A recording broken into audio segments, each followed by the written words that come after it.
So, scrambled eggs are great. But have you ever had the urge to put them in a bread basket that you carved from a loaf of bread and then slather the whole thing with a sauce made of cream of mushroom soup and Sprite? Probably not. But that recipe right there is why I love vintage cookbooks. Just when you think you have a perfectly respectable dish, they always go in and throw a horrific twist in. And it's surprising how often they use cream of mushroom soup to do it. I admit it, my bookshelves are filled with vintage cookbooks. Those wild food combinations are a guilty pleasure of mine. Jello salads with cabbage and ginger ale, bacon and bran muffins. Every time I open one of those crusty cookbooks, I am filled with joy. But I never did anything with those recipes. I just looked at them with a whisper of a thought. One day, I'm going to make that apple surprise salad. Because honestly, how do you know Red Hots don't work in a salad unless you try it? But I found that one day never came. I had a long history of working long hours in customer service. I was really good at making sure people got what they needed. And at the time, I thought it was the only thing I was good at. So that's what I did. I worked, and I bought more cookbooks, not realizing that those deliciously awful recipes actually contain the secret to transforming my life. But before we get to life-changing, Jello-containing secrets, let's go back to November of 2020, when the restaurant that I had been managing closed its doors for good. I suddenly found myself without a job, a resume filled with hospitality and tourism experience, and a strong desire to do neither. I desperately wanted to do something different, but when it came to a new career, I couldn't imagine what that looked like. I may have been directionless, but what I did have was time. So I turned back to my beloved cookbooks.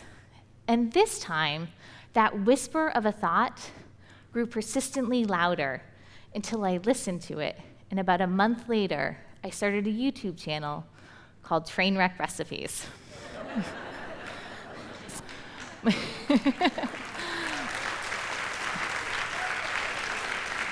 My very first video was a recipe for boiled coffee from the Fannie Farmer Boston Cooking School cookbook.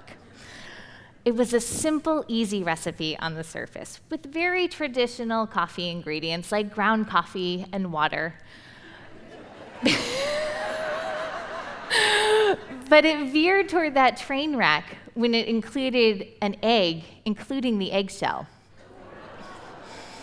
I started filming on a Monday. I woke up super early because I was not ready to say the words, "I want to start a YouTube channel," to anyone. The whole thing felt like something I had no business doing. So I got to work filming on my cell phone camera in my kitchen. My camera's propped up on my son's tabletop tripod. And for the first few minutes, I was practically whispering as I described whisking the egg and the eggshells into the coffee. And shot after shot, I stumbled through my words as I talked about adding a cup of water and boiling the whole thing until the perfect time came when I was supposed to strain it off and get the coffee. According to Fannie Farmer, this method was supposed to give the coffee a smooth finish. But what I ended up with looked like boiled egg tar. I distinctly remember taking a deep breath before I looked into my cell phone's camera and braced myself for the horror of what I was about to put in my mouth. Later, when I sat down to edit the footage, it took hours. Prior to this project, I had never edited anything in my life. So I was going back and forth between YouTube tutorials and the editing software, trying to figure out how I was going to put it all together. Every step felt like it took days. And I realized after this first attempt that I had a lot to learn if I was going to make something that people would want to watch. The amount that I needed to improve seemed astronomical. So I made an agreement with myself to improve one aspect of the video each week. And I quickly learned that improvement number one needed to be read the recipe thoroughly. You see, after I made that initial egg coffee sludge, I was supposed to go back and add 6 cups of water. Yeah, I imagine that would have improved things greatly. I wanted to scrap the whole project right there. I mean, I still hadn't told anyone I was doing it, and I definitely didn't have the mental strength to sneak around my house and shoot another video. And let's face it, my family was going to notice if I put makeup on twice in 1 week. So I decided to watch it one more time before putting it into the trash bin. And in that rewatching, I realized that if I went back and acknowledged my mistake, I turned it from this cute cooking video into that something worth watching that I was looking for. So I made the edits, I got the video loaded up onto YouTube, and I took a strength-finding deep breath and told my friends and family about the channel. Week after week, I swallowed my pride as I continued to work on this project, where eventually my videos led me to the star of the train wreck recipe world, Jello.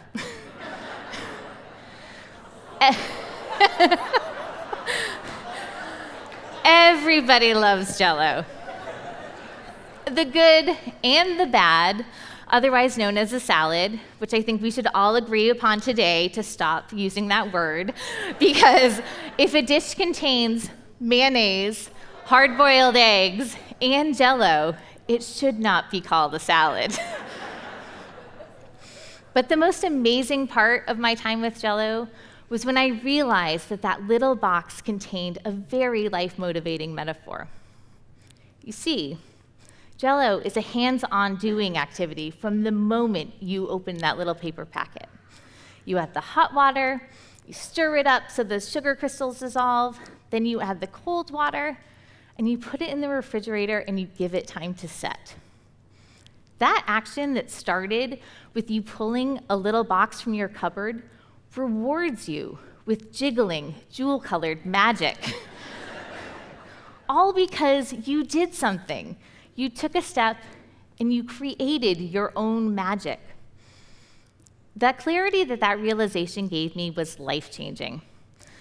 Every mistake I had made doing that YouTube project of mine showed me that doing is the key.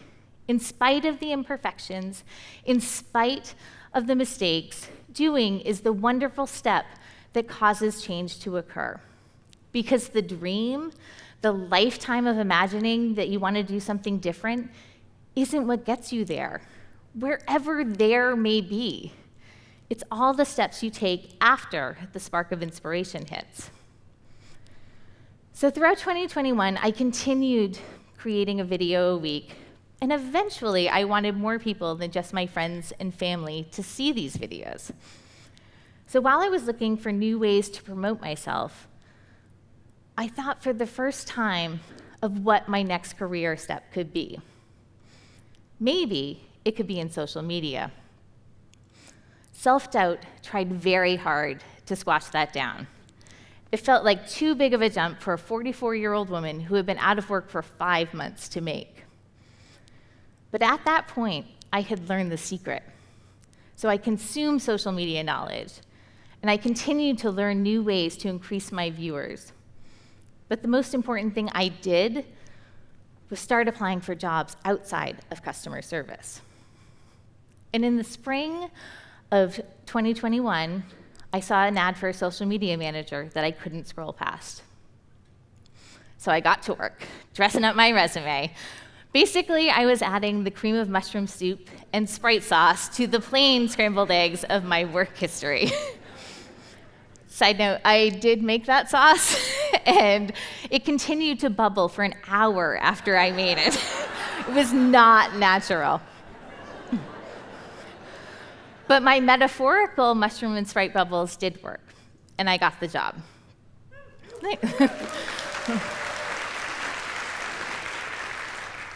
I want to go back to the beginning when I talked about how vintage cookbooks always throw in a horrific twist. Well, good for them, because who wants boring scrambled eggs? There are always new directions to go, but you won't know where those steps will take you unless you start.